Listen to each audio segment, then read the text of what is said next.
अस्सलाम वालेकुम, आदाब अर्ज़ है जी। डियर स्वीट लिस्टर्स, कहिए कैसे हैं आप सब, क्या हाल अहवाल हैं। दुआ है, उम्मीद है आप सब खैरियत से होंगे और अल्हम्दुलिल्लाह मैं भी बिल्कुल खैरियत से हूँ। नावल की नेक्स्ट एपिसोड लेकर हाजिर हूँ। नावल की फरमाइश हमसे की है सहर इकराम और तैमूर अहमद ने। नावल का नाम है आहद, मुसन्निफ़ा है सोफिया बट और किस्त नंबर 23। सफ़ेद और गुलाबी फूलों से सजी वो बेल आज भी वैसी थी, बस खौला बिनत ज़ैद वैसी ना रही थी। वो रेलिंग के साथ खड़ी उसके फूलों पर हाथ फेरती रही। ये फूल जब खिलते तो सफ़ेद होते और अगली दोपहर तक रंग बदलकर गुलाबी हो जाते। बहुत अच्छा लगता था उनका रंग बदलना, लेकिन इंसान का रंग बदलना बिल्कुल अच्छा नहीं लगता। और बदला था ज़ामिन मुस्तफ़ा के चेहरे का रंग भी, जब उसने यही बात उनसे कही थी। उस शाम वो रेलिंग के साथ खड़ी उस बेल के पत्तों को देख रही थी जो अब रेलिंग के बीच तक पहुंच गए थे। ज़ामिन मुस्तफ़ा कब उसके पास आ खड़े हुए उसे पता नहीं चला। अब वो उनकी खुशबू महसूस नहीं करती थी। ये रंगून क्रीपर है, वो चौंकी। मुझे ग्रीन वाइन क्रीपर पसंद है। पहले वही थी यहाँ, मगर जिस दिन बाबा ने मुझे कबूल किया था, उस सुबह कब्रिस्तान जाने से पहले जब तुम्हें लेने आया था तो उन फूलों के बीच घिरे देखा तो समझ नहीं आया मुझे फूल ज़्यादा अच्छे लग रहे थे या तुम, लेकिन वो मंज़र बहुत खूबसूरत था, तभी मैंने ये क्रीपर लगवाई थी। उसे ज़ामिन मुस्तफ़ा के मुँह से अब ऐसी बातें सुनकर कुछ महसूस नहीं होता था। ज़ामिन मुस्तफ़ा, आपको पता है ये फूल रंग बदलते हैं। हाँ, शायद इनमें कुछ पिगमेंट्स ऐसे होते हैं जो तब्दील होने की प्रॉपर्टी रखते हैं। इंसान में भी क्या ऐसे पिगमेंट्स होते हैं जो उसका रंग बदल देते हैं? ज़ामिन मुस्तफ़ा। वो उनकी तरफ मुड़ी, उनकी आंखों में देखा और कहा, और कहने के बाद देखती रही। तब बदला था ज़ामिन मुस्तफ़ा के चेहरे का रंग। कभी कभी रंग नहीं बदलते, आँख रंगों की पहचान करने से कासिर हो जाती है, उन्होंने संजीदगी के साथ कहा था। वह करके हुंकारा भरकर बेडरूम में चली आई थी। क्या यूं ही करके एक हुंकारा भरकर वो ज़ामिन मुस्तफ़ा और अपनी राहें जुदा करने जा रही थी? क्या उसकी बसारत कायम थी? वो जल्दबाजी तो नहीं कर रही थी? मुमताज़ शायद ठीक कहती थी, खामिद को छोड़ना आसान काम थोड़ी है। उसी पल उसकी निगाह के सामने बाबा का चेहरा आया, मुर्तश हाथ, मुर्तश लहजा। वो कहता है निकाहनामे पे साइन करने से पहले इस पेपर पर साइन करो, वरना एक बाप पे एक ऐसा वक्त आया था कि लफ्ज़ों ने साथ छोड़ दिया था। वरना क्या बाबा? वरना वो बारात वापस ले जाएगा। उसने आंखें मीच लीं। ये मंज़र ऐसा था कि जब याद आता फिर कुछ और याद ना रहता। निगाह बाकी हर रंग की पहचान करने से कासिर हो जाती। मैंने ठीक किया, कब्रिस्तान से शुरू होने वाले रिश्ते को दफना दिया।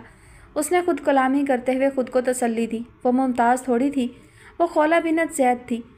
मामा 2 दफ़ा उसे रात के खाने के लिए बुला चुकी थीं। वो उन्हें जवाब देती, आ रही हूँ मामा, और फिर जाना भूल जाती। और फिर वो मामा के तीसरे बुलावे पर पलटने वाली थी जब उसने रंग बदलने वाले को देखा। उसका रंग उड़ा। अयूब चाचा गेट पर नहीं थे, उनकी तबीयत ठीक ना थी। 2 दिन से अपने कमरे में आराम कर रहे थे। बाबा ने ज़ैद को कल से गेट की ड्यूटी दे रखी थी, मगर वो कामचोर गायब था। गाड़ी का हॉर्न बज रहा था, गेट पर खोलने वाला कोई ना था। खौला ने जल्दी से कमरे में आकर उन्हें कॉल की। क्यों आए हैं आप? तुमसे मिलने नहीं आया, मुझे मामा बाबा से मिलना है। मामा और बाबा से अभी मैंने इस सिलसिले में कोई बात नहीं की, उनसे बात मैं ही करूँगी। आप चले जाएं। तुमको क्या लगता है कि मैं तुम्हारी हर बात मानने के लिए पैदा हुआ हूँ? ज़ामिन मुस्तफ़ा का लहजा संजीदा था। नहीं, आप मुझे मारने के लिए पैदा हुए हैं। कौन किसको मार रहा है ये बंद आँखों वाले को नज़र नहीं आएगा खौला ज़ामिन मुस्तफ़ा। आप मेरे नाम के साथ अपना नाम नहीं लगा सकते, वो चिल्लाई। वो बात किस्सा कहानी कोई तारीख ही हुई जब वो अपने नाम के साथ ज़ामिन मुस्तफ़ा लिखा करती थी, कभी बेध्यानी में और कभी पूरे होशो खिरत से। तुम अपने नाम के साथ से मेरा नाम हटा नहीं सकती। ज़बरदस्ती है क्या? नहीं, हकीकत है ये। देख लेंगे, फ़ौरन जवाब आया। साथ ही गेट खुलने की आवाज़ सुनाई दी। वो कमरे से निकलकर फिर बालकोनी में आई। ज़ामिन की गाड़ी आगे बढ़ आई थी और पीछे बाबा अब गेट बंद कर रहे थे। मेरे बाबा को समझ क्या रखा है आपने? वो तिलमिला उठी। उसे बिल्कुल अच्छा नहीं लगा था कि उसके बाबा ने ज़ामिन मुस्तफ़ा के लिए गेट खोला। तुम हमेशा से ऐसी थी या अब ऐसी हो जाती हो? कैसी? उसके मुंह से निकला। गुस्से में दीवानी सी। गाड़ी से उतरकर उन्होंने ऊपर देखा था उसकी तरफ और मुस्कुराकर हाथ हिलाया। उसने लब भींचे। अब वो बाबा से मिलने लगे थे। बाबा हल्का सा मुस्कुराए थे। क्या बाबा वो तकलीफ़ भूलने लगे हैं जो उस शख्स ने उन्हें दी थी, उनकी बेटी को दी थी? बाबा से मुसाफा करते हुए उन्होंने फिर उसकी तरफ देखा। मंजर बहुत खूबसूरत था। दो मर्द जिनसे उसने टूटकर मोहब्बत की उसके सामने थे और अब वो दोनों साथ साथ चलते हुए घर के अंदरूनी हिस्से में दाखिल होने के लिए कदम बढ़ा रहे थे। मंजर बहुत खूबसूरत था मगर आरजी था। वो जल्दी से नीचे आई और जामिन को तनबीही नज़रों से देखा। वो जो कुछ आज कर आई थी होशो हवास में या जल्दबाजी में, उसका जिक्र अभी घर में ना चला था। वो अलहदगी में बाबा को बताना चाहती थी। उसे यकीन था कि बाबा उसका साथ देंगे। फिर मामा को भी वो दोनों मिलकर समझा लेते। वो पढ़ी लिखी बाशऊर औरत थी, दुख में आती मगर समझ जाती। लेकिन जामिन मुस्तफ़ा डायरेक्ट ऐसी कोई बात कर देते तो शायद उनके लिए सहना मुश्किल होता।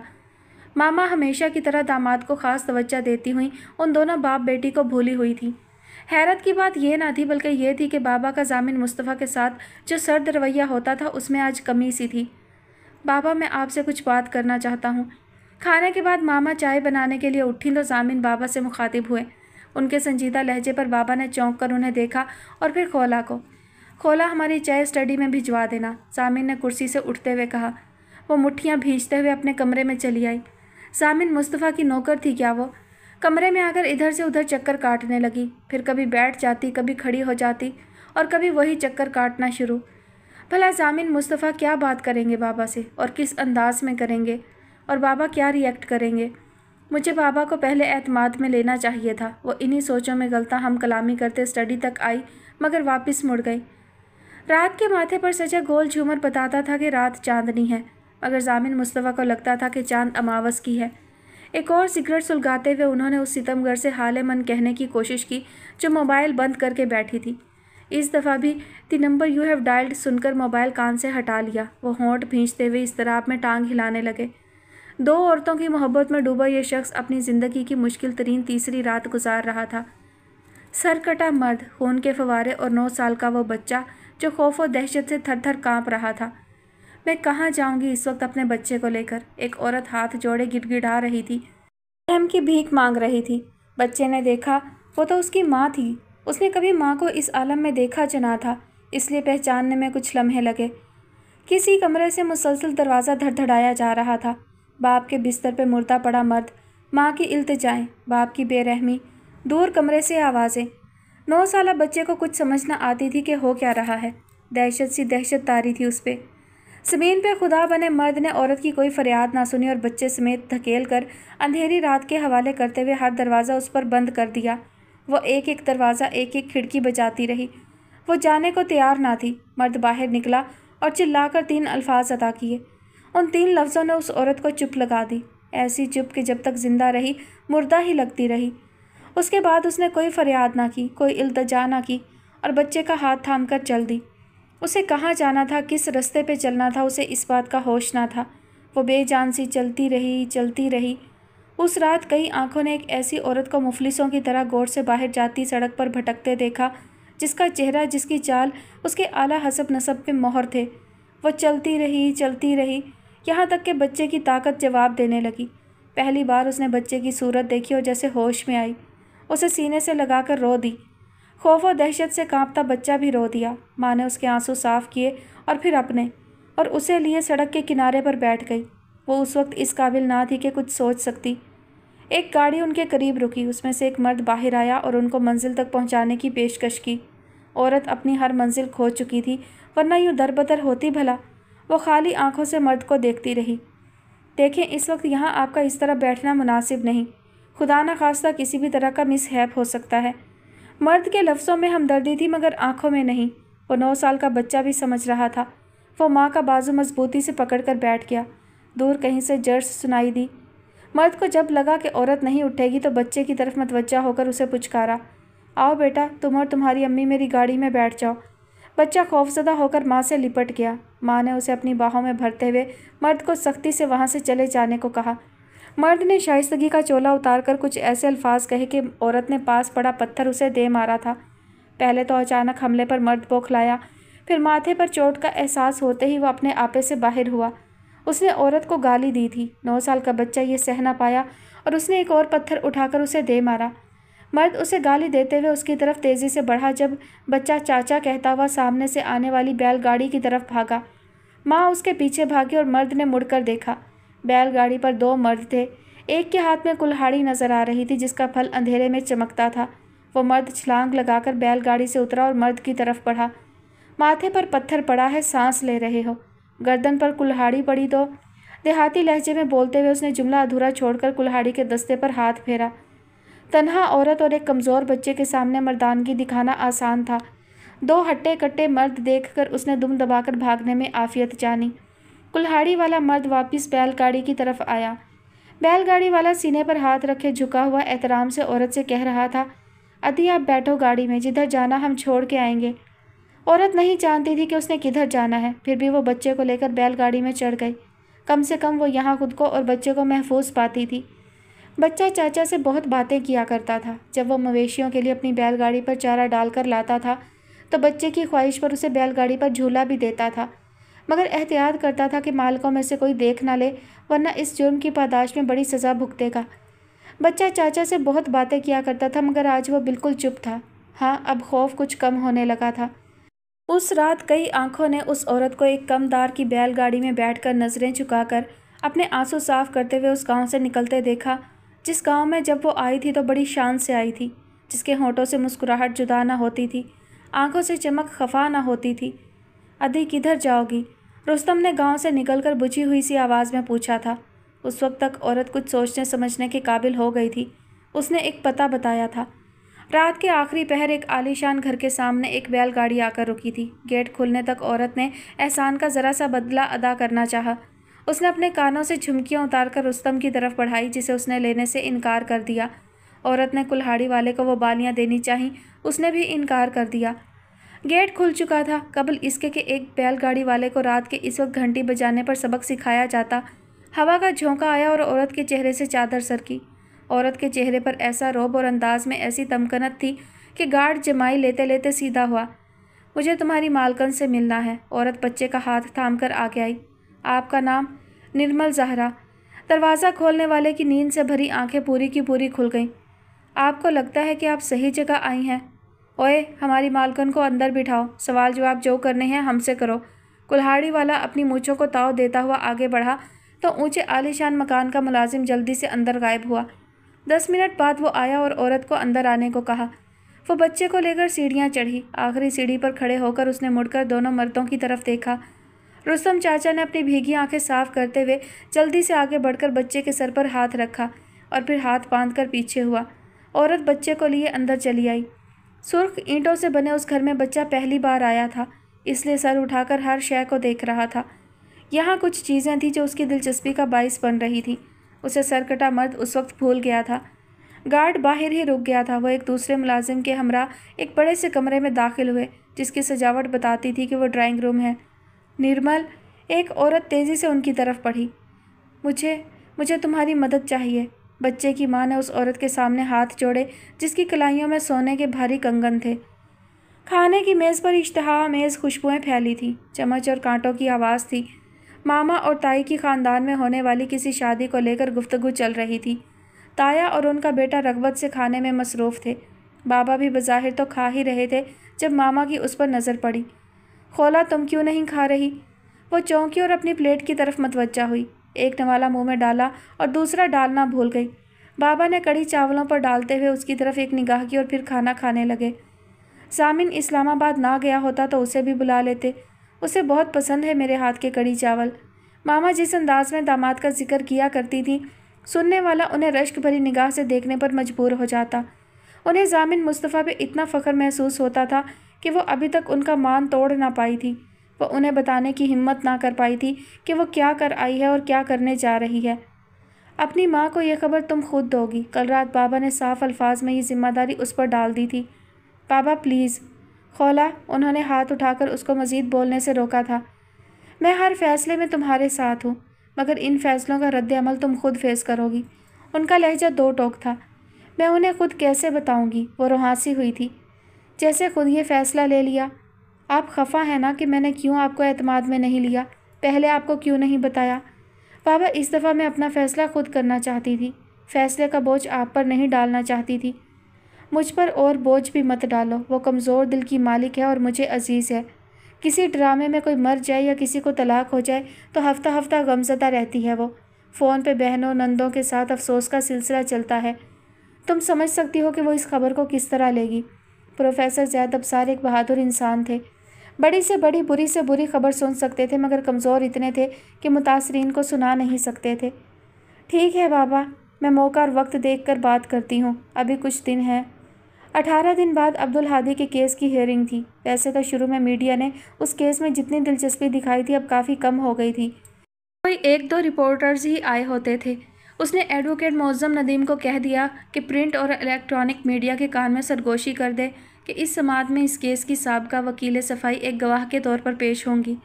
इस सरगोशी को धमाका खैज कैसे बनाना था, यह उनका अपना काम था। और खोला, एडवोकेट खोला बिन्नत ज़ैद का काम था अपने ज़ख्म दुनिया को दिखाना। क्या ये इतना आसान था? सोचती तो जान पैरों की राह बाहर निकलती महसूस होती। मौज़म भी तो बहुत देर तक कुछ कहने के काबिल ना रहा था। तुम्हें नहीं लगता खोला कि तुमने मुझसे शादी ना करके बड़ी गलती की?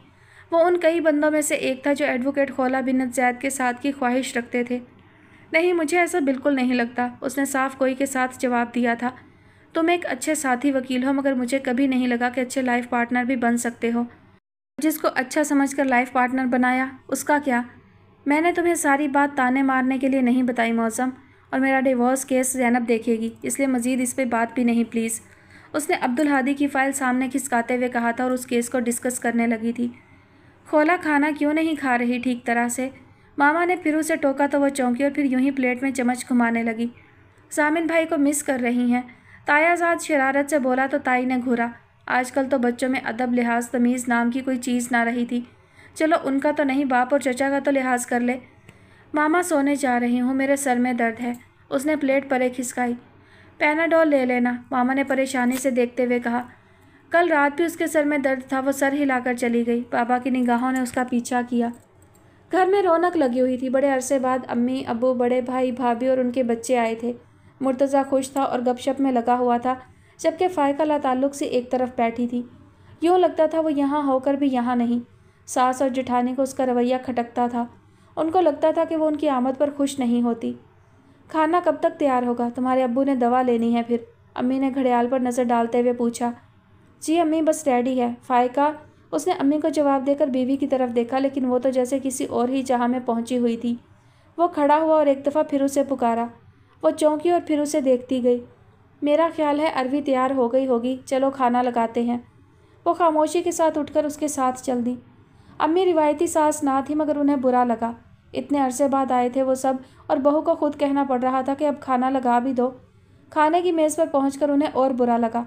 मटन, कढ़ाई, बिरयानी, फ़िश सब कुछ बाहर का था। घर की बनी सिर्फ एक सब्ज़ी नज़र आ रही थी। तुम्हारे अब्बू होटल का नहीं खाते, तुम्हें पता है, उन्होंने बेटे बहू को जता ही दिया। जी जी अम्मी, पता है अब्बू, ये आपकी पसंद की अरवी। सॉरी, आपकी बहू ने बिरयानी भी बनाई थी, मगर दम लगाकर उसका दम निकाल दिया। उसने जल्दी से सब्ज़ी का डोंगा अब्बू के सामने रखते हुए कहा। क्या मतलब चाचू? उसकी भतीजी को समझ नहीं आया तो पूछ लिया। मतलब ये कि भूल गई कि चूल्हे पर कुछ रखा है। नतीजे में जो हो सकता है वही हुआ, उसने हल्के फुल्के अंदाज में कहा तो सब हंस दिए सिवाय अम्मी और फ़ायका के। ध्यान कहाँ था तुम्हारा? अम्मी ने बहू को घूरा। मेरी तरफ, मुर्तज़ा फ़ौरन बोला, तो फिर कहकहा पड़ा और गुफ्तगू किसी और मौजू की तरफ चल पड़ी। मगर वो आज शर्मिंदगी महसूस कर रहा था। अब्बू ने रग़बत के साथ सब्ज़ी खाई थी। खाना भी सबने अच्छे से खाया। मसला खाने का नहीं था, मसला फ़ायका के रवैये का था, जिसमें तब्दीली सब महसूस करने लगे थे और अपने अपने तौर पर नतीजा भी अखज़ करने लगे थे। जैसे कि अम्मी को लग रहा था कि वो उनके आने पर खुश नहीं। वो उन्हें क्या बताता कि वो वैसे ही खुश नहीं। ये लफ्ज़ उसकी ज़िंदगी से निकल गया है। किसी गायनाकोलॉजिस्ट के पास नहीं गई तुम? अगले दिन रवानगी से कुछ देर पहले अम्मी उनके कमरे में आई थी और फ़ायका से सवाल किया था। वो पहले तो उनकी तरफ देखती रही, जैसे समझ ना आया हो कि उससे क्या पूछा गया, और जब समझ आई तो चेहरे का रंग बदला। उसने सर असबात में हिलाकर जवाब दिया। क्या कहती है? कहती है लाइफ एंजॉय करें, जब अल्लाह की रज़ा होगी तो औलाद की खुशी भी अता होगी इंशाअल्लाह। जवाब उनके बेटे ने दिया। लाइफ एंजॉय करें, उसकी बातों में ना आना फ़ायका। मर्दों का क्या है, वो इस मामले को सीरियस नहीं लेते। तुम सही तरह से ट्रीटमेंट लो। उम्र गुजर गई तो फिर और मसले भी शुरू हो जाते हैं। उसी लेडी डॉक्टर पे ना रहो, किसी और को भी चेक करवाओ। मेरी कज़न की बेटी है कनाडा में गायने की डॉक्टर, उसका नंबर दूंगी, उससे भी बात करो। फ़ायका ने सर हिलाया। उसके चेहरे पर शदीद इज़्तिराब था। अम्मी लोग चले गए और वो उन्हें अलविदा करके पलटे ही थे कि मुर्तज़ा को पीछे से उसकी आवाज़ सुनाई दी। मुर्तज़ा, ये गायनाकोलॉजिस्ट मुझे इतनी काबिल नहीं लग रही, हमें किसी और के पास जाना चाहिए। वो अम्मी की बातों को सीरियस ले गई थी। اس نے پلٹ کر اسے تسلی دینی چاہی مگر اس کے چہرے پر پھیلا اضطراب محسوس کر کے محض سر ہلا دیا۔ زندگی آدھی ہے ادھوری ہے، تیرا آنا بہت ضروری ہے، سامنے تو ہے لمحہ لمحہ میرے، اور زمیں آسماں کی دوری ہے، کوئی منطق کوئی دلیل نہیں، تو ضروری تو بس ضروری ہے، کون سیکھا ہے صرف باتوں سے، سب کو ایک حادثہ ضروری ہے، لکھتے لکھتے گزر گیا ابرک، داستاں آج بھی ادھوری ہے۔ میں نہیں جانتی تھی ضامن مصطفیٰ، قبرستان سے شروع ہونے والے رشتے بھی یہاں کے باسیوں کی طرح مردہ ہوتے ہیں۔ اظہار و اقرار کے تمام لمحے فراموش کر کے کتنی آسانی کے ساتھ کہہ دیا تھا اس نے۔ ضامن مصطفیٰ کے کانوں میں ہر لفظ باز گشت بن کر گونج رہا تھا۔ ماں کے لیے دعا کرتے ہوئے انہوں نے سر جھٹک کر ان لفظوں کو بھولنا چاہا مگر ایسا ممکن تھا کیا؟ قبرستان سے شروع ہونے والے رشتے کو تو پھر قبر میں تو اترنا ہے نا ضامن مصطفیٰ۔ اتنی سنگ دل ہو گئی تھی وہ، احساس تک نہیں کرتی تھی کتنی بڑی بڑی باتیں کر جاتی تھی، دونوں کی سہنے کی طاقت سے بڑھ کر تکلیف دے۔ ضامن مصطفیٰ کا ظلم یاد رہ گیا تھا اور اپنا۔ انہوں نے آمین کہتے ہوئے چہرے پر ہاتھ پھیرا اور ایک بار پھر ماں کے سرہانے بیٹھ کر ان کی آخری آرام گاہ پہ نرمی سے ہاتھ پھیرنے لگے۔ وہ ماں سے کچھ اور باتیں کرنا چاہتے تھے مگر اس سنگ دل کے لفظ تھے کہ کان میں آ کر شور مچانے لگتے۔ اچھی لگتی ہے نا آپ کو اپنے حق کے لیے لڑتی عورت، چلیں پھر سامنا کریں اس عورت کا۔ کیسے تن کر کھڑی تھی وہ ان کے سامنے۔ وہ ماں سے یہ باتیں نہیں کہہ سکتے تھے اس لیے اٹھ کھڑے ہوئے۔ ان کی آنکھ میں آئی ہلکی سی نمی جلدی جلدی پلکیں جھپکانے سے غائب ہوئی۔ ہاں مجھے اچھی لگتی ہے اپنے حق کے لیے لڑنے والی عورت، اپنی بربادی کے لیے لڑنے والی نہیں۔ وہ نفی میں سر ہلاتے ہوئے دل ہی دل میں اس سے مخاطب تھے اور قدم قبرستان سے باہر جانے والے رستے پر تھے۔ گورکر نے ان کے قدم ناپے۔ 11 دن ہو گئے تھے اسے گئے ہوئے اور 11 دن سے ان کی یہی آوارگیاں تھیں۔ خولا کے بنا وہ گھر انہیں ستاتا تھا۔ وہ یوں ہی گاڑی دوڑاتے رہتے، خالی خالی نظروں سے لوگوں کو دیکھتے رہتے، کسی ایسے جوڑے کو دیکھتے جن کی نگاہ میں ایک دوسرے کے لیے محبت اور چہرے پر ہنسی تھی تو خالی نگاہ کے پیمانے میں حسرت سی بھرنے لگتی۔ اس رات وہ یوں ہی بے مقصد خاک چھان رہے تھے جب انہوں نے پیروں کو چھوتی لہر محسوس کی اور خود کو اس پتھر کی جانب بڑھتے پایا جس پہ اس ماہ کامل کی رات وہ خولا کے ساتھ بیٹھے تھے، جب پورا چاند سمندر کو دیوانہ سا کیے جاتا تھا۔ ایک منظر سا ان کے سامنے ریپلے ہوا۔ ڈر تو ایک دفعہ میں آپ کی طرف سے بھی گئی تھی، وہ چاندنی چاندنی ہوتی لڑکی کہہ رہی تھی۔ کیسا ڈر خولا؟ انہوں نے پوچھا تھا۔ جب میں نے آپ سے کہا تھا کہ بابا چاہتے ہیں کہ آپ کے والد رشتہ لے کر آئیں تو آپ اپنے بابا سے خفا تھے، مجھے لگا آپ میرے لیے ان کے پاس نہیں جائیں گے۔ اس کی نظریں دودھیا پانیوں پر تھیں۔ خولا میری زندگی میں بہت کم لوگ ہیں جو میرے لیے اہم ہیں، خاص ہیں، میں ان کو کبھی بھی کسی بھی قیمت پر کھونا نہیں چاہتا، کسی قیمت پر بھی نہیں۔ انہوں نے اس کی سیاہی مائل سبز چوڑیوں پر اپنی انگلیاں پھیری تھیں۔ اور آپ میرے لیے بہت اہم بہت خاص ہیں خولا، آپ کے لیے میری انا جنگ یا ضد کوئی حیثیت نہیں رکھتی۔ انہوں نے جواب دیا تھا۔ وہ اب بھی ان کے لیے بہت خاص تھی، بہت اہم تھی، وہ ان کو کسی قیمت پر کھونا نہیں چاہتے تھے، کسی قیمت پر بھی نہیں۔ پہلے بھی انہوں نے اسے پانے کے لیے 28 برس بعد اس حویلی میں قدم رکھا تھا جہاں ان کی ماں اور ان پر ہر دروازہ بند کر کے انہیں ایک بے رحم اندھیری رات کے حوالے کیا گیا تھا، جہاں پھر قدم نہ دھرنے کی انہوں نے قسم کھا لی تھی۔ مصطفیٰ امین کی منتوں نے بھی پھر کوئی اثر نہ کیا تھا۔ وہ ان کی ماں کے انتقال کے بعد بار بار آتے رہے مگر بیٹے کو ساتھ نہ لے جا سکے، اور پھر بیٹا ایک دن اپنی کھائی قسم توڑ کر حویلی بھی گیا اور باپ کے سامنے حاضر بھی ہوا۔ کس کے لیے؟ اس لڑکی کے لیے جس کو وہ کھونا نہیں چاہتے تھے، اور اسی لڑکی کو وہ کھو رہے تھے، اس رات کی وجہ سے جب انہوں نے آخری بار خولا کی ہنسی سنی تھی۔ ہاں وہ رات یوں آئی تھی کہ پھر دن نہ چڑھا۔ ضامن مصطفیٰ کو اپنی زندگی کی دوسری مشکل ترین رات یاد آئی۔ مجھے تمہاری مدد چاہیے۔ ان کے سامنے اس عورت نے ہاتھ جوڑے تھے جس کی کلائیوں میں سونے کے بھاری کنگن تھے۔ انہوں نے کراہ کر چہرے پر ہاتھ پھیرا اور شور مچاتی لہروں کو دیکھا۔ کاش وہ اس ستمگر رات کو ان لہروں کے حوالے کر سکتے جو ان سے ان کی زندگی کا سب سے قیمتی اثاثہ چھیننے پر تلی ہوئی تھی۔ اب میں چاہتی ہوں کہ لوگ خولا بنت زید کو دیکھنے آئیں۔ محبت کا ایک عظیم الشان مقبرہ بنا ڈالا ہے جسے آپ نے۔ دل کی، احساس کی، جذبات کی باتیں کرنے والی زبان اب ایسا زہر اگلنے لگی تھی کہ ضامن مصطفیٰ کا وجود نیلا پڑنے لگتا۔ وہ مرنا نہیں چاہتے تھے اور زندگی اس کے بغیر موت ہی تھی۔ اے اللہ میری مدد فرما، میں اس سے بہت محبت کرتا ہوں، اس کے دل کو واپس میری طرف موڑ دے۔ جب بندے کو لگنے لگتا ہے کہ کوئی کام اس کے بس کا نہیں تو وہ اس ذات کی طرف رخ کرتا ہے جس کے لیے کچھ بھی ناممکن نہیں، उन पत्थरों से दूर एक छोटी सी मस्जिद में नमाज अदा करने के बाद उन्होंने गिड़गिड़ा कर अपने मालिक से ये दुआ मांगी। बाहर निकलकर फिर से वही बेमकसद गाड़ी दौड़ाने का सिलसिला शुरू हुआ। मगर कब तक, आखिर कब तक? घर तो जाना ही था। रात गए उन्होंने भी घर की राह ली। गुलाम नबी उनके इंतज़ार में जाग रहा था। उसके सलाम का जवाब देकर कोट और ब्रीफकेस उसे थमाकर खाने के लिए मना करके वो सीढ़ियाँ चढ़कर ऊपर आए। कमरे का दरवाज़ा खोलकर अंदर दाखिल हुए। स्विच बोर्ड पर हाथ मारकर लाइट चलाई। कमरा रोशन होते ही उनकी निगाह सामने पड़ी और ठिठक कर वहीं रुक गए। वो बहुत बेचैन लग रहा था, हमेशा से ज़्यादा। मैं मर जाना चाहता हूँ। थक कर वो मौलवी अब्दुल रहीम के पास आ बैठा। खाली पेट जितने चक्कर इधर से उधर तूने काटे हैं, सुबह तक यही अमल कर मर जाएगा। वाहिद ने मशवरा दिया। मरना तो हर किसी को है बेटा, चाहे या ना चाहे। मौलवी अब्दुल रहीम ने दुआ पढ़कर उस पर फूंक मारी और वाहिद की तरफ बढ़ने लगे। बस मौलवी, इस बुढ़ापे में मुशक्क़त ना कर। तेरी फूंक पहुँच गई है मुझ तक। वाहिद ने वहीं से हाथ उठाकर उन्हें रोकने की कोशिश की, मगर वो रुके नहीं। मेरी ज़िंदगी ने कभी किसी को नफ़ा नहीं दिया, सिर्फ नुकसान दिया, दुख दिया। मेरी ज़ात किसी के लिए खुशी बनती नहीं। अब्दुल हादी ने सर दीवार के साथ टकराया। एडवोकेट खौला बिन्नत ज़ैद, उसकी मोहसिन उसकी वजह से बर्बाद हो गई। और किस किस को ख़त्म करेगा, तबाह करेगा वो। तुम्हारी ज़ात किसी के लिए खुशी और नफ़ा बनी नहीं, या तुमने बनने नहीं दी। मौलवी अब्दुल रहीम के अल्फाज पत्थर थे जो उस पर पड़े थे। ये अल्फाज हाथ थे जो उसके गिरेबान पकड़कर उसको झंझोड़ गए थे। हाँ, जब वो किसी के लिए मुस्कुराहट बन सकता था, फ़ायदेमंद हो सकता था, उस वक्त भी उसने मौका गंवाया। अपनी तरफ बड़ा हाथ थामा नहीं, निराश लौटा दिया उसे।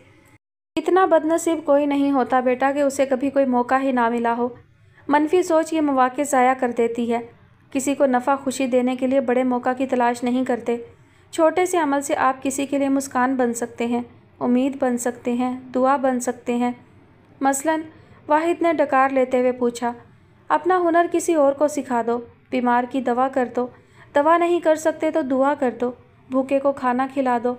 बूढ़े के पास बैठकर तसल्ली से उसकी बातें सुन लो। किसी बच्चे को पढ़ा दो। बस बस मौलवी, मुझे डर हो गया है कि तेरे से मुतासिर ही ना हो जाऊं। वाहिद ने हाथ उठाकर उन्हें मज़ीद बोलने से रोका। अब्दुल हादी फिर उठकर चक्कर लगाने लगा था। आज वो इतनी तकलीफ़ में लगता था कि मौलवी साहब को डर होने लगा था कि कहीं कुछ हो ही ना जाए उसको, या कहीं कुछ कर ना बैठे वो। अब्दुल वाहिद, तुम पूछते हो ना कि मौलवी तेरा जुर्म क्या है? वो बज़ाहिर वाहिद से मुखातिब हुए। अब्दुल हादी चक्कर लगाता रहा। वाहिद, वाहिद नाम है मेरा। वो हमेशा की तरह तस्दीक करने लगा, फिर चुप हो गया। मौलवी पहली बार मुंह खोलने जा रहा था, तजस्सुस ने चुप करवा दिया। इल्ज़ाम है मुझ पे कि मैंने सिपारा पढ़ने के लिए मस्जिद में आने वाली बच्चियों में से एक के साथ। वो चुप हो गए। अगला लफ्ज़ ना कभी वो सोच सकते थे, ना ही बोल सकते थे। वाहिद का मुंह खुला। अब्दुल हादी के कदम रुके। तौबा तौबा, वाहिद ने सख्ते से बाहर आते हुए दोनों कानों को हाथ लगाया। मौलवी, तू इन दोनों कातिलों से भी बड़ा मुजरिम निकला। मौलवियों के तो आजकल काम धंधा ही यही है, बच्चों को छोड़ते हैं ना बच्चियों को। वाहिद को अफसोस हुआ कि ख्वामखा मौलवी के लेक्चरों से मुतासिर होता रहा। वो बच्चियां मेरे लिए वैसी हैं जैसी मेरी अपनी खदीजा, मेरी बेटी। उनकी आवाज़ भीग गई। फिर किसने लगवा दिया आप पर यह इल्ज़ाम? वाहिद ने हाथ नचा कर पूछा। अब्दुल हादी अभी तक अपनी जगह पर जमा हुआ था। मौलवी साहिब ने नज़रें उठाईं। उनकी आंखें आंसुओं से भरी हुई थीं। मेरे भतीजे ने। आंसू उनके चेहरे पर आ लुढ़का। वो फरार हो गया। बच्ची की लाश मिली तो मुझे। अगले लफ्ज़ उनके गले में अटक गए और आंसू रवानी से उनका बारेश चेहरा भिगोने लगे। लोगों ने मुझे गालियाँ दी, मेरे मुंह पर थूका। वो फूट फूट कर रो दिए। वाहिद भी उठकर उनके करीब चला आया। शायद मुझे मार ही डालते अगर गिरफ्तार करके यहाँ ना डाल दिया जाता। उस वक्त भी मैं ये सोचता था कि मर जाना बेहतर है। खुदकुशी हराम ना होती तो कर लेता। अब्दुल हादी इस वक्त एडवोकेट खौला बिन्नत ज़ैद को भूल चुका था। वो अपने आप को भी भूल चुका था और उस मर्द को देख रहा था जिसने तमाम उम्र इज़्ज़त कमाई और भतीजे ने बुढ़ापा रोल दिया उसका। मौलवी अब्दुल रहीम ने इस डर से कि एक नौजवान अपनी जान ही ना ले ले, अपना घाव दिखाया था जो नासूर बन गया था। आता है इंसान पे कभी ये वक्त भी जब वो सोचता है कि ज़िंदगी से मौत बेहतर है। मैंने भी उस दिन यही सोचा था। हवालात की पहली रात बहुत भारी थी, लेकिन रात गुजरी तो सोच भी बदली। ऐसे ही मर जाता, रुसवा होकर, मुँह पे कालक मलकर। नहीं, ये मेरी तो बेइज्जती थी ही, मगर उस बच्ची के साथ भी नाइंसाफ़ी थी। उसका कातिल खुला फिरता रहा। कई और का गुनाह करने का हौसला बढ़ता। नहीं, अब मुझे जीने की तमन्ना है। मैं अपनी इज़्ज़त की बहाली भी चाहता हूँ और उस बच्ची के लिए इंसाफ भी। تم بھی عبدالہادی موت کی تمنا نہ کرو۔ کیا تمہیں ایک بے گناہ معصوم لڑکی کے قاتل کو سزا نہیں دلوانی؟ واحد نے ان دو لوگوں کو دیکھا جو اسی انتظار میں بیٹھے تھے کہ مجرم کو سزا ملے۔ پھر اس نے اپنے بارے میں سوچا جو مجرم کو خود اپنے ہاتھ سے سزا دے چکا تھا۔ تینوں قید میں تھے، پھر کیا بہتر تھا، مجرم کے لیے سزا کا انتظار کرنا یا اپنے ہاتھ سے سزا دے ڈالنا؟ کمرہ روشن ہوتے ہی ان کی نگاہ سامنے پڑی اور ٹھٹک کر رک گئے۔ انہوں نے سارا وقت یہ تصور کیا تھا کہ وہ گھر واپس آ گئی ہے، وہ ان سے باتیں کر رہی ہے، وہ انہیں دیکھ کر مسکرا رہی ہے، اس نے ان کا ہاتھ تھام رکھا ہے، وہ ان کی باہوں میں باہیں ڈالے ٹہل رہی ہے۔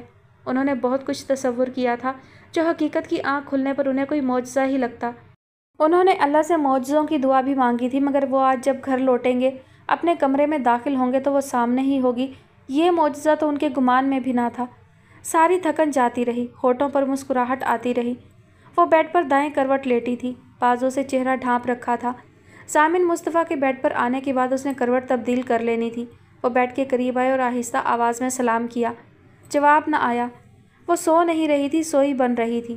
ضامن اس کے ہر انداز کو جانتے تھے۔ سوتے میں وہ دائیں کروٹ آ جاتی اور بازو اس کے چہرے سے ڈھلک جاتا تھا، اور پھر وہ رات بھر سر سے پیر تک ضامن مصطفیٰ کا امتحان بنی رہتی، جب تک کہ اس کے چہرے کو دیکھتے دیکھتے وہ خود نہ سو جاتے۔ ضامن ہلکا سا مسکراتے ہوئے چینج کرنے چلے آئے۔ فریش ہونے کے بعد وہ آئے اور اسی پر نگاہ جمائے بیڈ کی جانب بڑھے۔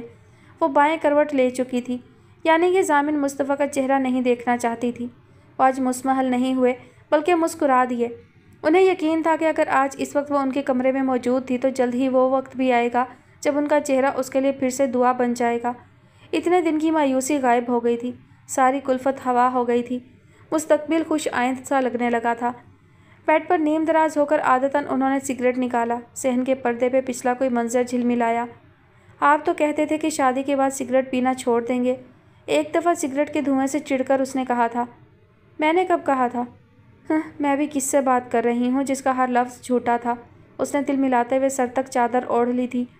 میں نے کہا تھا جب تم میرے پاس ہوگی تو سگریٹ نوشی چھوڑ دوں گا، مگر تم میرے پاس کب ہو؟ انہوں نے کش لیتے ہوئے چادر میں چھپی بیوی کی طرف دیکھا اور معنی خیز لہجے میں کہا تھا۔ وہ پوری کی پوری وہیں منجمد ہوئی، سانس لینا بھی محال ہوا اور دل بہت تیزی سے دھڑکا تھا۔ کیا دل اتنا ہی ڈھیٹ ہوتا ہے؟ اس میں ابھی بھی گنجائش تھی یوں دھڑکنے کی۔ اس نے دل کی خوب خبر لی۔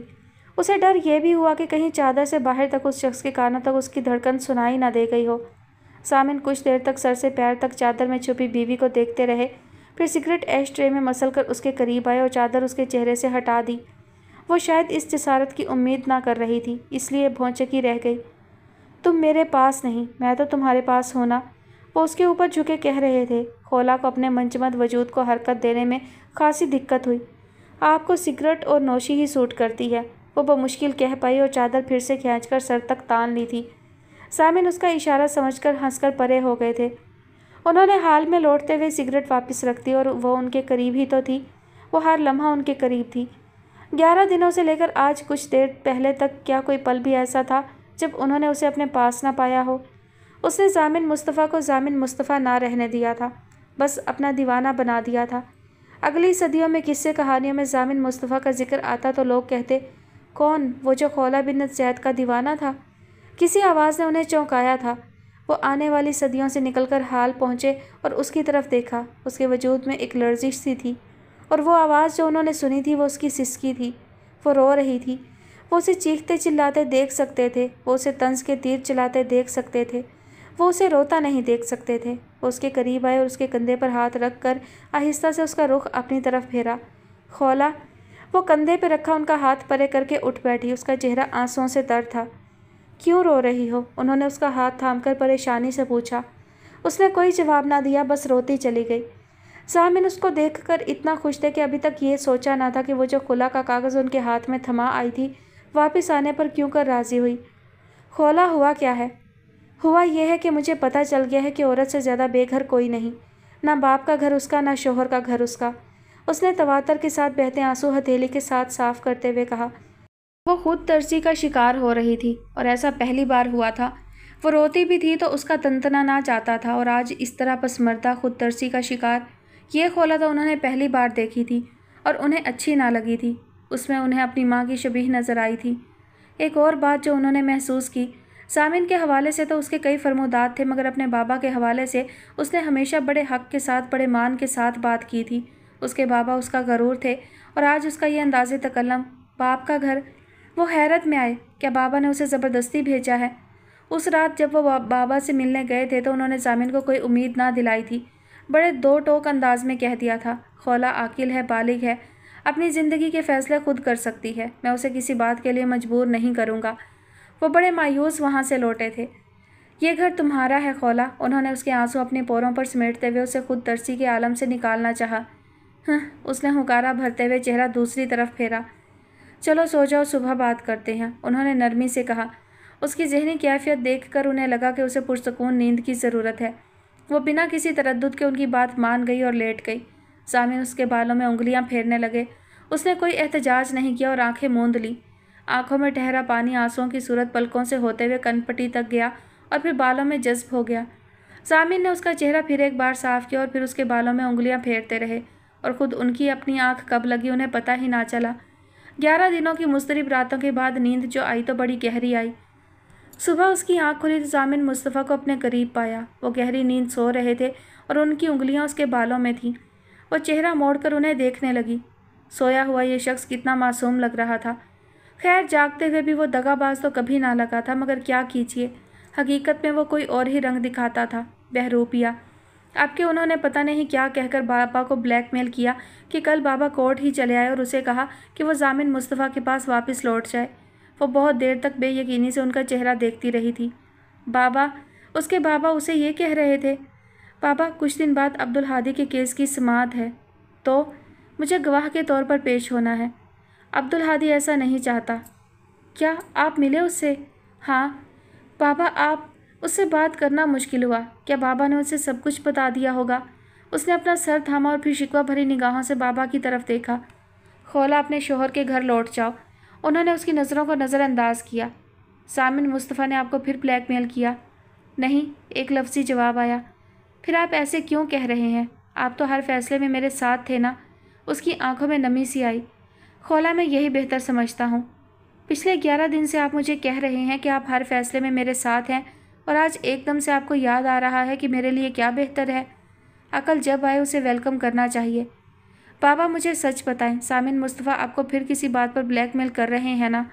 نہیں، وہی ایک لفظی جواب، وہی قطعیت بھرا لہجہ۔ پھر ایک لمبی بات چیت ہوئی جس کے دوران اس کی آنکھ کی نمی آنسو بھی بنی۔ اس کا لہجہ ملتجی بھی ہوا، مگر ہوا یہ کہ پروفیسر زید ابصار جیت گئے، کیونکہ وہ سوچ کر آئے تھے کہ انہیں آج اپنی منوانی ہے۔ وہ ناراض اور دل برداشتہ ہو کر ضامن مصطفیٰ کے گھر آ گئی تھی۔ وہ بابا سے خفا تھی، بہت خفا۔ گڈ مارننگ، ضامن کی آواز نے اسے چونکایا۔ وہ جلدی سے سیدھی ہوئی۔ ضامن کی انگلیاں اس کے ملائم بالوں سے پھسل کر نیچے آئیں۔ السلام علیکم۔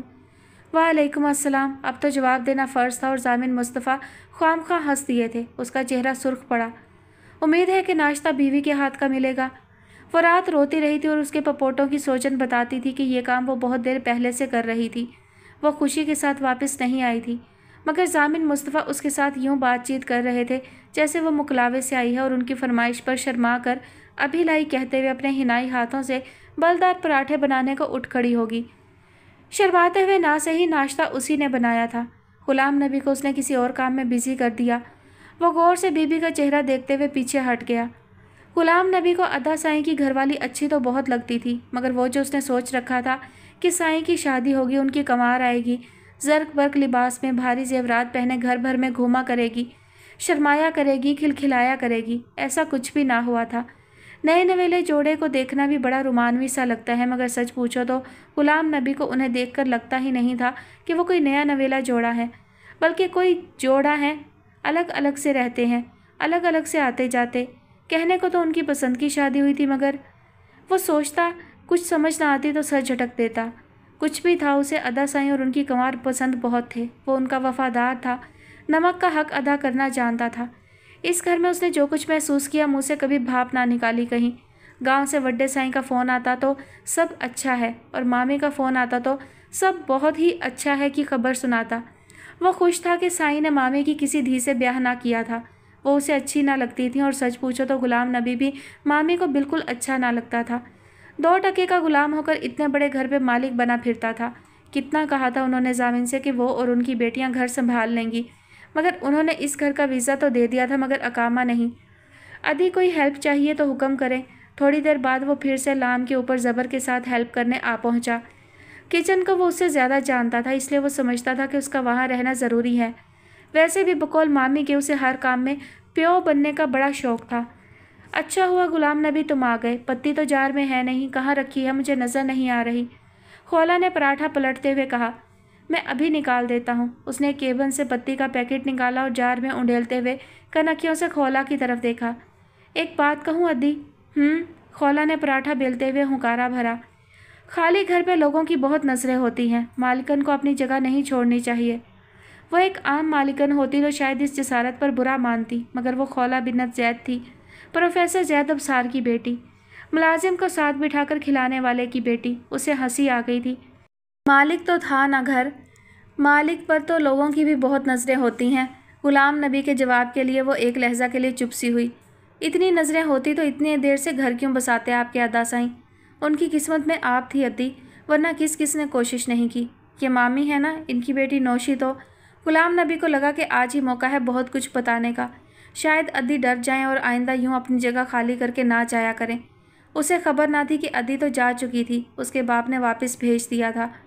پاپا نے کیوں بھیجا مجھے واپس؟ وہ پھر سے سوچنے لگی۔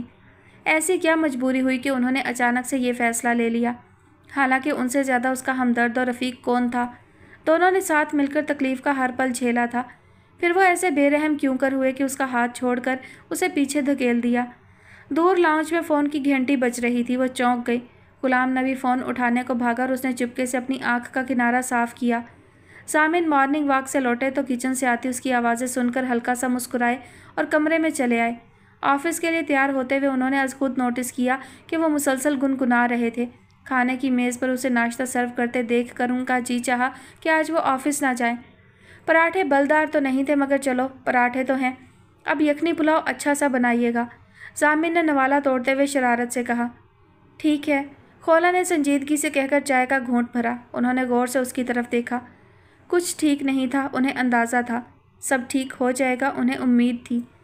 اس شام وہ ریلنگ پر کوہنی ٹکائے سمندر کی لہروں کو ساحل سے ٹکراتے اور پھر واپس جاتے دیکھ رہی تھی جب ضامن مصطفیٰ کی گاڑی اندر داخل ہوئی۔ وہ اسے ٹیرس پر کھڑا دیکھ چکے تھے۔ وہ مسکرا دیے۔ یہ چہرہ دیکھ کر دن بھر کی تھکن اتری۔ آج آفس میں بھی ان کا دل نہ لگا تھا، جی چاہ رہا تھا کہ جلدی سے گھر لوٹ جائیں۔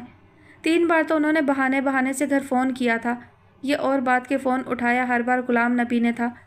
یہ غلام نبی کچھ دن کے لیے کوٹ کیوں نہیں چلا جاتا؟ انہوں نے جھنجھلا کر سوچا تھا۔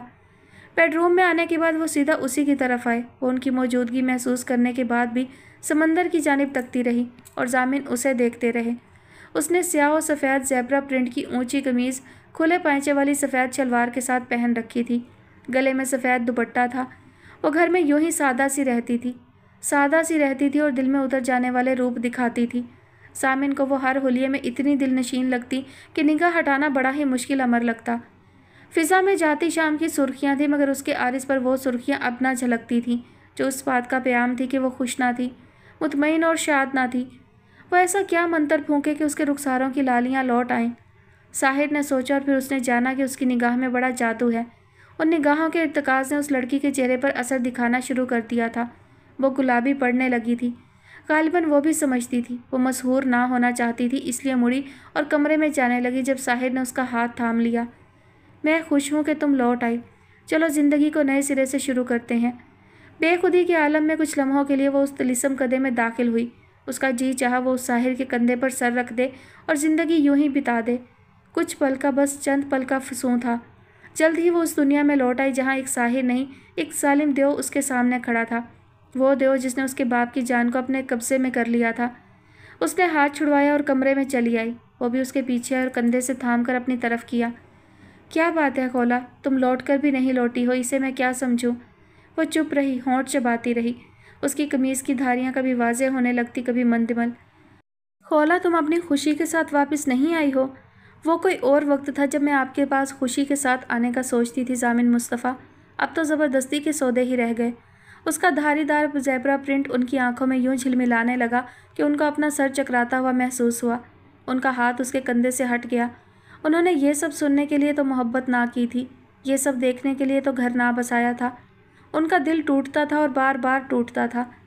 کس نے کی ہے زبردستی تم سے؟ وہ اس کے گرد منڈلاتے رہے تھے، اسے مناتے رہے تھے، اس کی منت بھی کرتے رہے تھے، مگر زبردستی کا تو کبھی انہوں نے نہ سوچا تھا۔ رہنے دے ضامن مصطفیٰ، یہ بھول پن آپ پر اچھا نہیں لگتا۔ اس کا لہجہ زہر خند تھا۔ اوہ، ایک اور غلط فہمی تھی جس کا شکار ہوئی تھی وہ شاید۔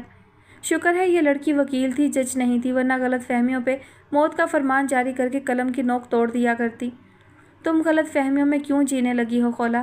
غلط فہمیاں دور کر دیتی ہیں، برباد کر دیتی ہیں۔ نہیں، آپ غلط سمجھ رہے ہیں۔ خوش فہمیوں میں جینا چھوڑ دیا ہے میں نے۔ یہ خوش فہمیاں بھی تباہ کرتی ہیں، برباد کر دیتی ہیں۔ اتنا کہہ کر وہ مڑی اور کمرے سے باہر جانے لگی۔ پھر مڑی اور ان کی طرف دیکھا۔ سیاہ و سفید دھاریاں آپس میں گڑبڑ ہو رہی تھیں، بالکل سچ اور جھوٹ کی طرح۔ خولا بنت زید اپنا آپ مار کر آئی ہے واپس۔ وہ آپ کی باندھی بن کر اس گھر میں رہ سکتی ہے، زبردستی کریں گے تو بیوی بن کر بھی، مگر چاہنے والی بن کر کبھی نہیں۔ سرد لہجے میں کہہ کر وہ کمرے سے نکل گئی تھی اور وہ کھڑے دیکھتے رہ گئے تھے۔ ضامن مصطفیٰ کے لیے وہ جج ہی تھی جس نے ہینگ ٹل ڈیتھ کا فرمان جاری کر کے قلم توڑ دیا تھا اور اب کہیں کوئی اپیل کرنے کا حق بھی نہ دے رہی تھی۔ وہ بہت خاموش ہو گئی تھی اور خواہ کی فرما بردار بھی۔ اس دن انہوں نے مذاق میں جو یخنی پلاؤ کا کہا تو انہیں قطعی امید نہیں تھی کہ وہ واقعی کچن میں جا پہنچے گی اور یخنی پلاؤ بھی بنائے گی۔ 2 دن وہ اس کی خاموشی اور تابعداری نوٹس کرتے رہے، پھر وہ سوچنے پر مجبور ہوئے کہ وجہ کیا تھی، یا پھر منصوبہ کیا تھا کہ جو وہ سارے ناطے توڑ کر نکلی تھی، جو ان کی اب کوئی بات نہیں سننا چاہتی تھی، جس نے شوہر کو سمن بھجوا ڈالا تھا، جو دنیا کے سامنے ان کا اصل چہرہ لانا چاہتی تھی۔ وہ یوں ٹھنڈی کیسے پڑ گئی اور پھر یوں واپس آ گئی تھی، اور واپس بھی خوشی سے نہیں آئی تھی۔ یہ پتھر بن کر لوٹ آنا بھی بھلا لوٹ آنا تھا۔ وہ خوش ہوتے تو بھلا کتنے دن۔ اس کے رویے نے انہیں سوچنے پر مجبور کر دیا تھا کہ واپس کیوں آئی تھی اور کس کے کہنے پر، اور 2 دن میں وہ جان گئے کہ اسے پروفیسر زید ابصار نے واپس بھیجا ہے، وہ بھی اس کی مرضی کے خلاف۔ وہ جہاں سسر نامدار کی مہربانی پر ان کے ممنون ہوئے، وہیں ان کے حوالے سے بھی یہ سوچنے پر مجبور ہوئے کہ وجہ کیا تھی، یا پھر منصوبہ کیا تھا۔ اس دن بھی خولا خود بابا کی کال اٹینڈ نہیں کر رہی تھی، اور جب بابا نے انہیں اس سے بات کروانے کو کہا تو اس نے منع کر دیا۔ سوری بابا، خولا اس وقت اکثر سے بات کر رہی ہے، وہ فری ہوتی ہے تو میں بات کرواتا ہوں۔ انہوں نے بابا سے بہانہ بنانا چاہا، حالانکہ وہ دوسری طرف خولا کی آواز صاف سن چکے تھے جب وہ کہہ رہی تھی کہ اسے ان سے کوئی بات نہیں کرنی۔ وہ مزمحل سا مسکرائے۔ ضامن اس کا خیال رکھنا۔ وہ حیران رہ گئے، بابا ان پر اعتبار کرنے لگے تھے۔ جی، ہلکی سی مسکراہٹ ان کے ہونٹوں پر آئی تھی۔ بابا سے بات ہونے کے بعد وہ موبائل میز پر رکھ کر خولا کے قریب آئے۔ بابا سے بات کیوں نہیں کر رہی تم؟ وہ خاموش رہی اور لب چبانے لگی۔ انہوں نے اسے ہلکا سا جھٹکا دیا۔ کچھ پوچھ رہا ہوں خولا۔ مجھے ان سے بات نہیں کرنی۔ آنکھوں میں بھرتے پانی کو ان کی نگاہ سے چھپانے کی غرض سے چہرہ ذرا سا موڑا۔ ضامن اسے دیکھ کر رہ گئے۔ یہ وہ خولا تو نہیں تھی، رشتوں پر مان جتانے والی۔ ضامن مصطفیٰ سے تو وہ ناراض تھی، کیا وہ بابا سے بھی خفا ہو سکتی تھی؟ ایسا تو انہوں نے کبھی سوچا نہ تھا۔ پھر کیوں آئی ہو؟ کس نے بھیجا ہے تمہیں؟ ماما نے، بابا نے۔ اتنے بھولے نہ بنے ضامن مصطفیٰ، آپ اچھی طرح سے جانتے ہیں کہ مجھے بابا نے واپس بھیجا ہے۔ وہ پھنکاری۔ کیوں؟ یہ تو آپ مجھے بتائیں گے، وہ ان کی آنکھوں میں آنکھیں ڈال کر بولی۔ وہ کیا کہہ رہی تھی؟ ضامن نے سمجھنے کی کوشش کی۔ اب کس بات پہ بلیک میل کیا آپ نے انہیں ضامن مصطفیٰ؟ وہ کیا کہہ رہی تھی انہیں واقعی سمجھ نہ آیا۔ اتنی معصومیت جچتی نہیں آپ پر۔ میں نے بلیک میل کرنا ہوتا تو ماما کو کرتا جو مجھ سے بہت پیار کرتی ہیں، انہوں نے ہلکے پھلکے انداز میں کہنے کی کوشش کی۔ وہ ہر بات سے بے خبر مجھے کال کر کے کہہ رہی تھی کہ اگر میں اسلام آباد نہ گیا ہوتا تو ان کے ہاتھ کے بنے کڑی چاول کھا سکتا تھا۔ وہ چپ سی ہوئی۔ اس نے کوشش کی تھی ماما کو سب کچھ بتانے کی، مگر ماما نے پوری بات سنی کب تھی۔ ضرور تمہارا ہی قصور ہوگا، برداشت تو ہے نہیں تم میں خولا۔ ضامن تو بہت پیارا بچہ ہے۔ ماما آپ نہیں جانتی انہوں نے میرے ساتھ کیا کیا ہے۔ تم نہیں جانتی تمہارا باپ میرے ساتھ کیا کیا کرتا رہا ہے۔ عورت کو نبھا کرنا پڑتا ہے۔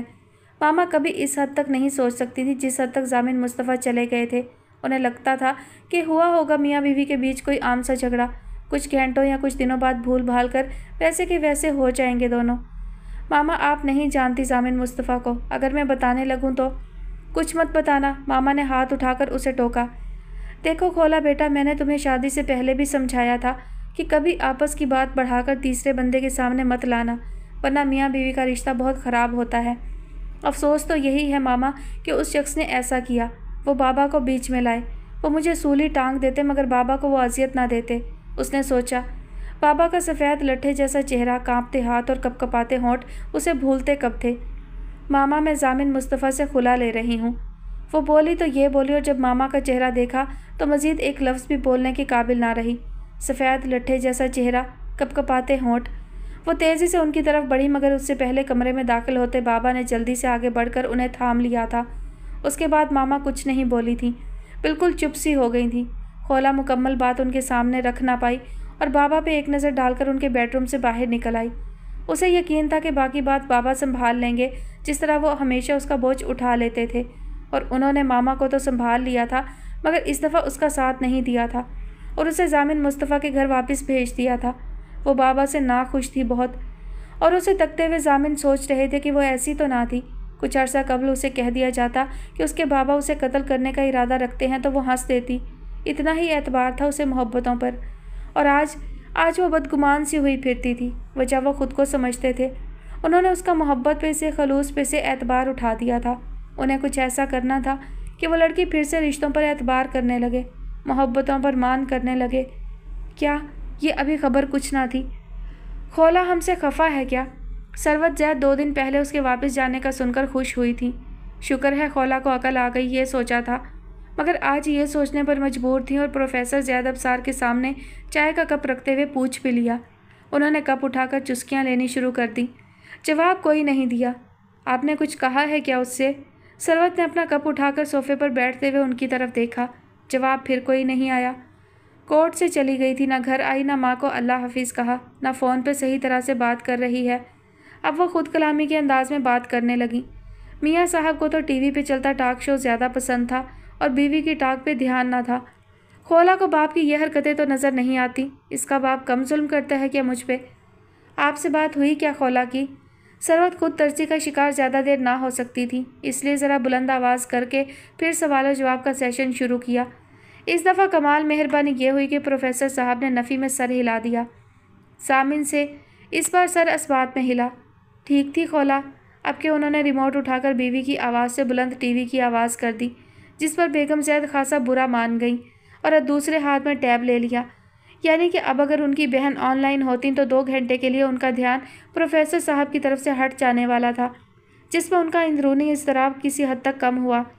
खोला उनकी लाडली बेटी उनसे खफा थी और ऐसा पहले भला कब हुआ था कि इतनी शिद्दत की नाराज़गी, वो भी 2 दिन से। और आगे मुद्दत कितनी थी कुछ खबर ना थी। वो हार्ट हुई थी, क्यों ना होती। इस बार बाप ने उसका हाथ छोड़ दिया था। उस शख्स ने जिस पे उसे सबसे ज़्यादा मान था, उसने उनसे वजह पूछी थी। उसे लगता था कि जामिन मुस्तफ़ा ने उन्हें फिर किसी बात से ब्लैकमेल किया है, जबकि हकीकत ये थी कि वो ब्लैकमेल तो हुए थे मगर जामिन मुस्तफ़ा के हाथों नहीं, बल्कि सुने देखिए मेरा स्काइप क्यों नहीं चल रहा। सरवत टैब लिए उनके पास आई तो वो चौंके और फिर उनके हाथ से टैब लेकर मसला देखने लगे। खोला और जामिन को आज बुला ना लें डिनर पे। स्काइप से ध्यान हटा तो उन्हें फिर याद आया, ये लें मिदत ऑनलाइन है, रिंग जा रही है उन्हें। सामने भी प्रोफेसर ज़ैद अबसार थे। खूबसूरती के साथ मौजू तब्दील करना और सामने वाले का ध्यान किसी और तरफ लगाना आता था उन्हें। सरवत जल्दी से टैब थाम कर सामने वाले सोफे पर जा बैठी थी और बहन से बातों में मसरूफ़ हो गई। हाँ, खोला अपने घर है, सरवत मुतमईन अंदाज में बहन को बता रही थी। प्रोफेसर ज़ैद अबसार उन्हें देखने लगे। हफ्ता पहले उनकी हालत गैर हुई थी। उन्होंने उनसे सिर्फ एक जुमला कहा था, खोला को ये कदम ना उठाने दें ज़ैद। हाँ, उन्होंने सिर्फ एक जुमला कहा था और फिर बिल्कुल चुप हो गई थी। वो जानती थी कि वो बात को संभाल लेंगे और उन्होंने संभाल लिया था। सरवत पुरसकून हो गई थी। वो जानती थी कि उन्होंने माँ बनकर बेटी की पूरी बात नहीं सुनी, उसका दर्द कम करने की कोशिश नहीं की। हाँ, उन्होंने ऐसा किया था मगर इसलिए कि उनकी बेटी को आदत ना पड़ जाए हर छोटी मोटी बात पर रोने डालने की, मसले बनाने की। उनका तज्जिया था कि बेटी का घर बसाने में उसकी खुशगवार अज़दवाजी ज़िंदगी के पीछे उसकी माँ का कितना रोल होता है। माँ की शह पर अक्सर लड़कियाँ मामूली झगड़े को बड़ा बनाकर अपना घर ख़राब करती हैं। ये सब ठीक था मगर अंदर ही अंदर उन्हें गिल्ट था कि उन्हें खोला की बात सुननी चाहिए थी। वो उनकी बेटी थी, किसी मामूली बात पे तो इतना बड़ा फ़ैसला नहीं कर सकती थी। लेकिन होते हैं ना कुछ लोग जो हकीकत का सामना करने से डरते हैं। वो भी डर रही थी। वो चाहती थी कि जिस तरह पहले भी बहुत से मामलात बाप बेटी उनके इल्म में लाए बिना खुद हल कर लेते हैं, ये आने वाला तूफ़ान भी टल जाए और वो बेखबर रहें। बेखबरी बड़ी नेमत है, इसका एहसास उन्हें ज़िंदगी में बारहा हुआ था। ایک کالم نگار تھا تو دوسری وکیل۔ جب کبھی باپ بیٹی ایک دوسرے کے ساتھ خفیہ گفتگو کرتے اور انہیں دیکھ کر چپ ہوتے یا بات بدلتے محسوس ہوتے، انہیں پتہ چل جاتا تھا کہ باہر کی دنیا میں ان کے ساتھ کچھ مسئلہ ہے، اور اگر وہ کبھی ضد کر کے، کبھی خفا ہو کر وہ بات اگلوا بھی لیتی تو اتنی ٹینشن لیتی کہ حد ہی ہو جاتی۔ اس بار انہوں نے ساری بات جاننے کی کوئی ضد کی نہ خفا ہوئی کہ انہیں بات اس حد تک بڑھ جانے کے بعد کیوں اطلاع دی جا رہی ہے، بلکہ اس دفعہ انہوں نے دعا کی تھی کہ انہیں پتہ بھی نہ چلے اور سب ہنسی خوشی رہنے لگیں۔ اور جب انہیں پتہ چلا کہ خولا واپس اپنے شوہر کے پاس چلی گئی ہے تو کچھ تو سکون کا سانس آیا۔ وہ ایک بار خولا کا ہنستا مسکراتا چہرہ دیکھنا چاہتی تھیں، مگر نہ فون پہ اس کا لہجہ بہت خوشگوار تھا، نہ ہی پروفیسر صاحب اس موضوع پر کچھ بات کر رہے تھے۔ خود ہی باپ بیٹی ہو جائیں گے ٹھیک، اسی سوچ نے انہیں مطمئن کیا اور وہ بہن کے ساتھ 50 منٹ تک بات کرتی رہیں۔ آپ وجہ ہیں میری زندگی میں، ہر مشکل کی وجہ آپ ہیں۔ سامعین کے منہ سے نکلے کسی لفظ نے انہیں کبھی باعزت بری نہیں کیا تھا، مگر کبھی بھی صفائی کا موقع بھی تو نہیں دیا تھا۔ اس کی ماں تو محبت کی زبان جانتی تھی بس، اس کے ہجے حرف ساشے سب محبت کے معنی دیتے تھے، اس کے اشارے اس کی ادائیں سب محبت کا پیام دیتی تھیں۔ یہ کس پہ چلا گیا تھا؟ کیا ان پہ؟ مصطفیٰ امین سوچنے پر مجبور ہوتے، لیکن نفرت اور بدگمانی میں وہ کبھی خود کو اس حد تک جاتے محسوس نہ کرتے تھے۔ میری ماں کے ساتھ آپ نے جو اس رات کیا، بھولا نہیں میں سائیں مصطفیٰ امین۔ برسوں بعد اس رات کا ذکر چلا، ایک زخم جو ناسور بنا، ایک تکلیف جو سرطان بنی۔ آپ سے اچھا تو رستم ماما تھا، جس نے میری ماں کو عزت سے اس گھر تک پہنچایا جہاں اسے پناہ ملی۔ رستم جو اس بچے کے لیے چاچا ہوا کرتا تھا، اس رات کے بعد سے ماما ہو گیا تھا۔ مصطفیٰ امین 11 بچوں کے باپ تھے، جن میں سے 2 بیٹے ایسے تھے جو جوتے مارنے والا سلوک کرتے تھے، جو اس انتظار میں تھے کہ کب باپ مرے اور کب وہ ان کی بیویوں، بیٹیوں اور کمزور بیٹوں کو دھکے مار کر حویلی بدر کریں۔ وہ انہیں دھمکی دیتے تھے کہ اگر زمین جائیداد کے کاغذ ان کی مرضی کے نہ بنے تو وہ ان کا گلا دبانے میں پل بھر کا توقف بھی نہ کریں گے۔ رب جانتا تھا کہ وہ ان کے سلوک سے بھی اس قدر دکھی نہ ہوتے تھے جس قدر اس بیٹے کا رویہ انہیں اذیت دیتا تھا۔ یہ بیٹا ان کا شاہ میر تھا، 12 اولادوں میں سے سب سے الگ، گداؤں میں بادشاہ سا تھا۔ ہوتا کیوں نہ، وہ نرمل زہرا کی اولاد تھا۔ جتنا عزیز وہ اسے رکھتے اتنا لاتعلق وہ ان سے رہتا۔ وہ انہیں لفظ لفظ سے انداز سے چوٹ پہنچاتا تھا اور وہ دل ہی دل میں اس کی نظر اتارا کرتے تھے۔ سنا ہے کہ عزیز مصر کی بیوی جب شوہر کی وفات کے بعد تنگ دستی کا شکار ہوئی، عمر بڑھتی گئی اور بینائی جاتی رہی، تو لوگ انعام کے لالچ میں حضرت یوسف علیہ السلام کا نام لے کر ان کے بارے میں جھوٹی سچی خبر، مثلاً آج یوسف کا قافلہ وہاں سے گزرے گا، اور وہ یوسف کی دیوانی اپنا بچا کچا مال و متاع ان میں بانٹ دیتی اور اس جگہ جا کر گھنٹوں کھڑی رہتی، انتظار کرتی رہتی۔ خبر سچی ہوتی تو اس دن بڑا خوش رہتی، جھوٹی ہوتی تو غمگین ہوتی۔ ایسے ہی کچھ لوگ ضامن مصطفیٰ کے نام پر اس کے باپ کو لوٹ جایا کرتے تھے۔ آپ جانتے ہیں، ضامن مصطفیٰ ان کے بالکل سامنے آ کھڑے ہوئے۔ ان کی آنکھوں میں تنفر تھا اور باپ اس بات پہ فخر محسوس کر رہا تھا کہ ان کے بیٹے کا قد ان کے قد سے بھی زیادہ ہے۔ میری شادی شدہ زندگی مشکل میں ہے اور اس کی وجہ ہیں آپ۔ انہوں نے بڑے گلے شکوے سنے تھے، شدت کی ناراضی سہی تھی اور شاید نفرت بھی، اور وجہ تھی ان کا اس کی ماں کے ساتھ کیا گیا سلوک۔ اس نے کبھی یہ گلہ نہ کیا تھا کہ انہوں نے اس کے ساتھ کیا کیا، اسے در بدر کی خاک چھاننے کے لیے حویلی کا ہر دروازہ بند کر کے دنیا کے حوالے کر دیا۔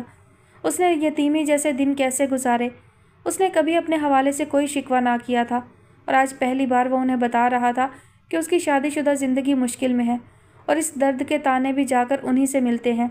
وہ مر کیوں نہ گئے؟ مرے نہ تھے تو بہرے ہی ہو جاتے، یہ تو نہ سنتے۔ انہیں زمین ہلتی ہوئی محسوس ہوئی، ذرا غور کیا تو چھت بھی، کرسی کے ہتھے پہ ان کی گرفت مضبوط ہوئی۔ انہیں لگ رہا تھا کہ وہ بیٹھے بیٹھے ڈھہ جائیں گے۔ میری ماں کی زندگی کی سب سے بڑی غلطی آپ سے شادی تھی۔ ضامن 2 قدم اور بڑھا کر ان کے سامنے آ کھڑے ہوئے۔ میری زندگی کی سب سے بڑی غلطی وہ رات تھی۔ اس کالی رات نے مصطفیٰ امین کی نگاہ کے سامنے پھن پھیلایا۔ ساری عمر انہوں نے ایک غلطی کا خمیازہ بھگتا، کالی رات کا زہر ان کے چہرے پر آج بھی نظر آتا تھا۔